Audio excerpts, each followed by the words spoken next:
Now, he can't choose to come back up after me like he just did. I don't think this is advantageous for him, per se. However, if he does cart me, that's not going to be great for me. I almost carted too from that blast there.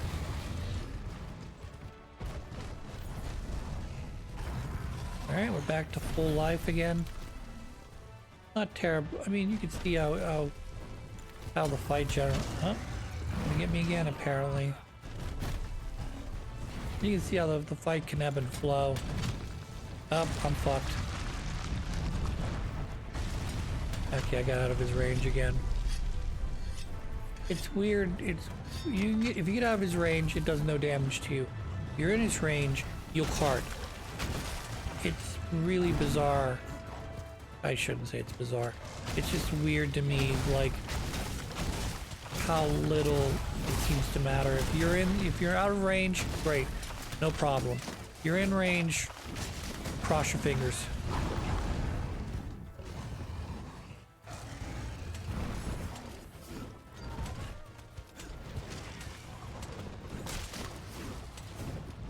Alright, so you can see he was limping a little bit there. That means he's on his last leg. It's time to sharpen. It's time to heal up.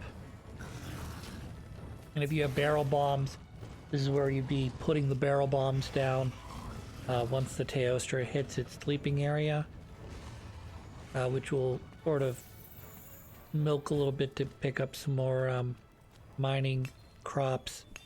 But he'll go down to his resting area and take a nap. And then this is where you'd put your mega barrel bombs and then blow them up. And hopefully deal enough damage that Teostra dies. Unfortunately, this is not a guarantee either. And you cannot capture him. And if you can capture him, I'm full of shit and I apologize in advance. But to my knowledge, you cannot capture Elder Dragons. You have to see the battle to its end every time. Which, as I mentioned in an earlier episode, can be dangerous, particularly with these types of monsters that amp up in difficulty as you get closer to them being dead. You know, the closer their HP reaches 0, the more deadly they ultimately get. The less resting they do, the more enraged they are, the more they go full tilt to essentially eliminate you.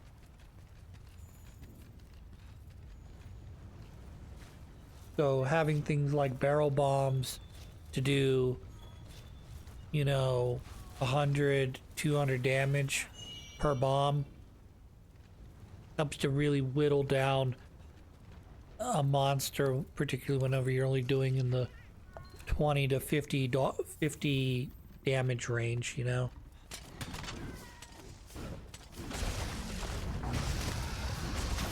I mean, I can do 100 damage if you pay attention. Certain hits are doing 100, but it is much more uncommon for me to do that, other than this initial thing. The explosion there was about 100 damage. But if you think about it, where I'd be at right now, I'd be about somewhere in the ballpark of 200, 300 damage. Lower, plus you're seeing environmental problems. You see these lighting up the lava underneath his feet is adding, of course, the difficulty of this matchup. Not only do I have to pay attention to the lava, I have to pay attention to Teostra and that stupid attack. Don't fall off the edge and end up in the lava where it's going to totally eat your health, as well as having fire blight. I got out of it, luckily, without too much damage. Here's death. Too close when he went up. Alright, well, we're down to our last try at Teostra here now. We're going to give it a run back, and hopefully we will beat him. Otherwise, I'm going to have to redo this whole recording. I don't really want to do because he's a pain in the ass to fight with. first place.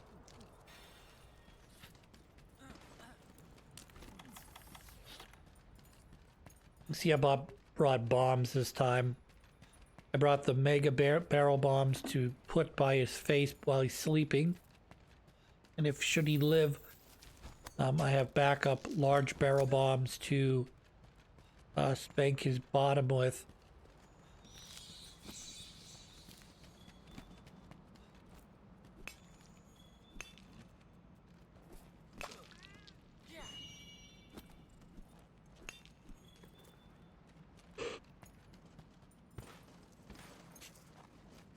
I was hoping to pick up a Gajalata helper here, but I don't think there are any helpers in this level that'll join my little band of nutsos take on the Teostra. In fact, if you've noticed in these types of battles, there's literally no other monsters. Literally no other monsters. You will not accidentally run across a Kashalador or a Dodogma or a anybody else, we'll just say. I was gonna say Devil Joe, but because he pops up occasionally in every area. But I don't know what he does when he runs into an Elder Dragon. If anything, that is. Devil Joe and I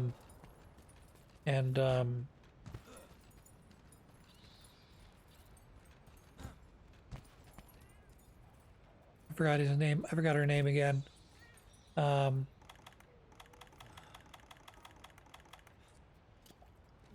Basil Geese.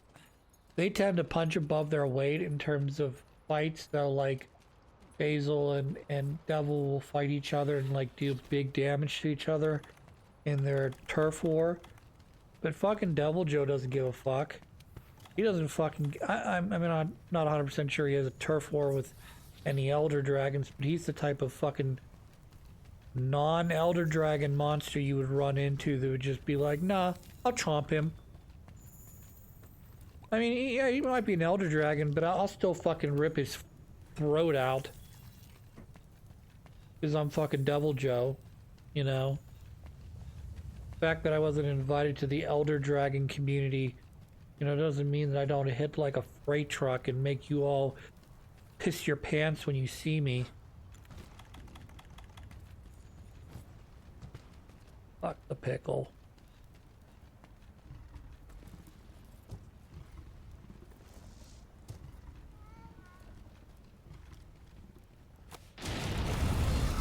That was about 400 damage, plus it was a, what do they call that? It was a trip, or whatever you call this state where they're on their side trying to get back up. Unfortunately, he goes immediately into tier 2. And that's where I was talking about how the elemental discharge isn't as good under Elder Dragons, because you have to basically have them in a state that they are stunned. Otherwise, they might use a move that'll not only knock you off, but deal major damage to you. Alright, thank you. We're going to carve the Teostra. Nice part about Elder Dragons, if I'm not mistaken. And I'll hold my comment for just 1 second.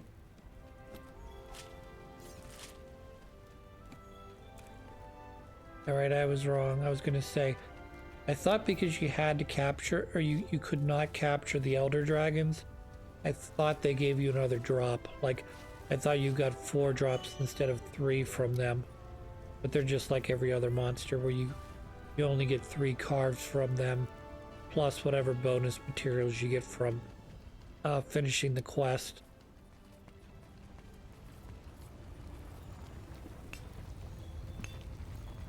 Perfect. Alright, we did it. We beat the Kashalador, I mean the Teostra. We're going to take on Kashala here in a second. I gotta finish doing all of the fun cutscene things.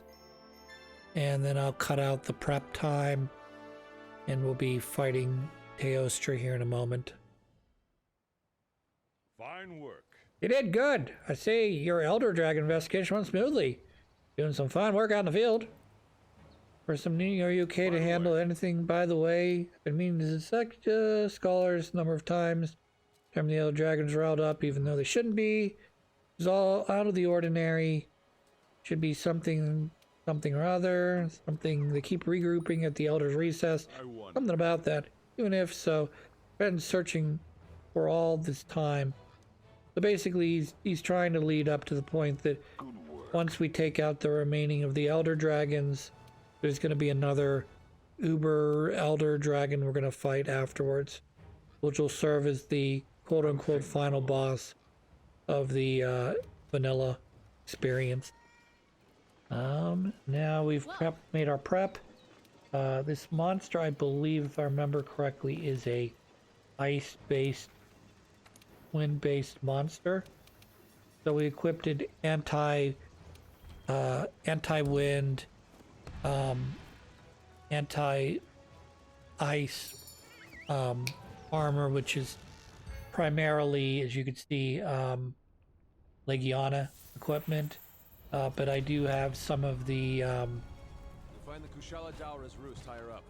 Good luck, field team. Okay, got it. Let's start investigating. Sounds good, serious handler. We should get going too. Sounds good, the handler.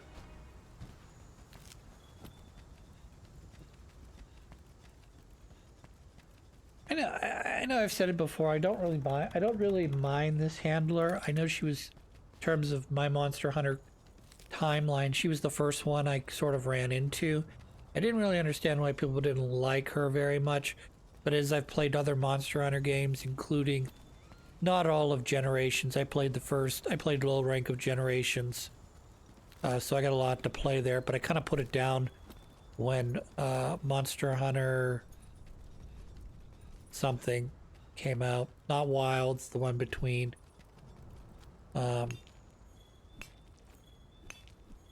Anywho, I'm going up the ladder here, thinking the Kushala spawns in this upper area. I don't think she actually spawns in this upper area.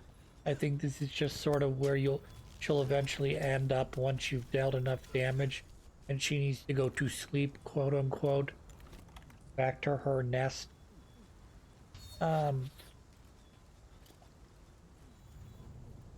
But like, particularly after playing some of the other Monster Hunter games, including Wild, I kind of feel like, you know, Charlie Brown from the fucking from the Halloween special, where like you're the Monster Hunter Wild main character, and all the other Monster Hunter other Monster Hunter main characters are standing around, and they go, "I got a piece of candy, I got a butterscotch, I got some money," and then me, Monster Hunter World main protagonist, goes, "I got a rock."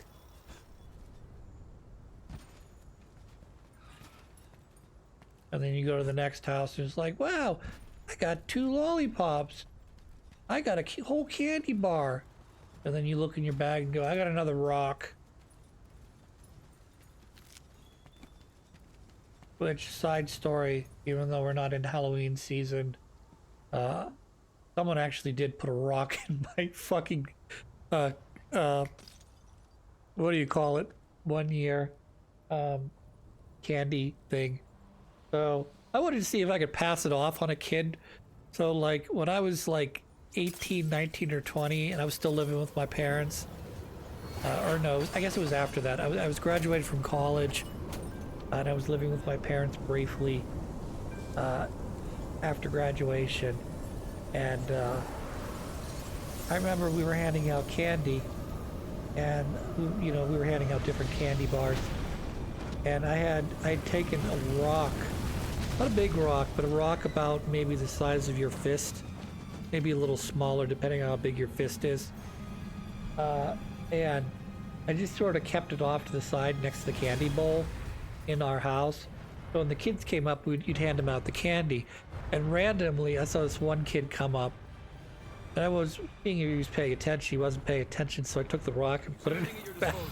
I put it in his bag. He walked away and said, "Thank you." I was like, "You have no idea what I put in your bag." We all saw it coming.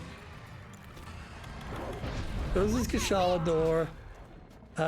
The thing about Kushala, which I talked about in an earlier episode, the most dangerous part of Kushala is it spends so much time in the air, and this is how you get Kushala out of the air. The problem with that is after so many attempts, after so many flashes, Kushala becomes, what's the word? He becomes, immune to it. And originally, in earlier versions of the vanilla Monster Hunter world, Kushala was not initially immune to flash bugs, but basically people were decimating the leaderboard, the speed run, whatever you want to call it, on Kushala, to the point that he was more or less a laughingstock. So the developer went in and patched him, her, whatever Kushala is, and basically made it so that I think after 4 flashes or 5 flashes or whatever the number is, she becomes immune to it. So you can't just go like this where you're fighting her on the ground, back and forth, and then she jumps up in the air and immediately you go to flash bomb. She falls down. You pound the, you smash the crap out of her, deal as much damage as you can. Then she flies up in the air and you smush her again with another flash bomb. Basically, you want to time it in such a way that you or your teammates are ready for it, and to sort of make the most out of this time where she is legitimately on the ground. And if need be, when she's spending too much time in the air, that's when you flash bomb her, because you've run around a whole bunch and you haven't been able to do any damage to her because she keeps flying when she should be in the ground. I mean, I get it. That's sort of the one of the the give and takes of this game. Whereas if you run a short weapon like a sword and shield, dual blades, hammer, you're gonna have a lot of trouble on this boss because you spend so little time on the ground, and you're almost entirely required because of your reach to have her on the ground if you want to do damage.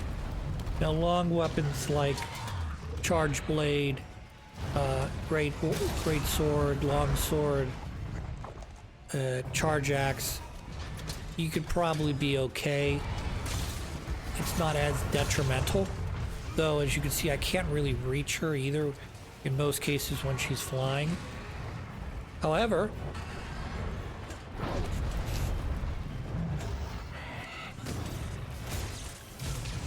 there are other options, of course. You have the ability to run gun lance. Not gun lance. You have the ability to run light bow gun, heavy bow gun. You can run bow. I don't know how well insect glaive would work against this, because insect glaive is sort of a shorter weapon, but it's designed to be an aerial nightmare. Plus you've got the ability to shoot your insect, so who knows. Run away, Kushala, run away. Come for you.